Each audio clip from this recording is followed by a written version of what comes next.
नमस्कार श्रोत्याहो, हरिपाठातील 22व्या अभंगाचा अर्थ आपण पाहणार आहोत. आधी 22वा अभंग पाहू आणि मग त्याचा अर्थ. तर 22वा अभंग असा आहे. नित्यनेम नामी ते प्राणी दुर्लभ, लक्ष्मी वल्लभ तयाजवळे, नारायण हरी भुक्तिमुक्तिचारी घरी त्यांच्या.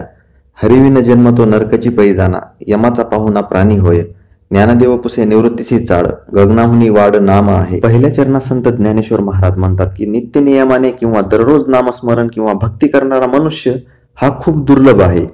परंतु जो कोणी नित्य नियमाने नामस्मरण करतो किंवा परमात्म्यावर भक्ती करतो त्याच्याजवळ देव असतो आणि त्याच्यावर देवाची कृपा होत असते. श्रोत्याहो, हरिभक्ती असो किंवा आपले ध्येय असो, आपण नित्य नियमाने किंवा दररोज प्रयत्न केले तर आपण त्या ध्येयाजवळ लवकर पोहोचू. जो सतत नारायण हरी रूपी परमात्म्याची भक्ती करत असतो त्याच्या घरी सर्व सुख असते किंवा तो सर्व भोग भोगत असतो. ज्या मनुष्याचा जन्म हरिविन किंवा हरिभक्तीशिवाय जातो तो निश्चित नरकात जातो किंवा त्याच्या जीवनात खूप व्याधी असतात आणि अशा भक्तिविरहित मनुष्य पुढे जाऊन यमाचा पाहुणा होतो, म्हणजे यमाची दृष्टी त्याच्यावर पडते. संत ज्ञानेश्वर महाराज निवृत्तीनाथांना विचारतात की नाम किती मोठे आहे.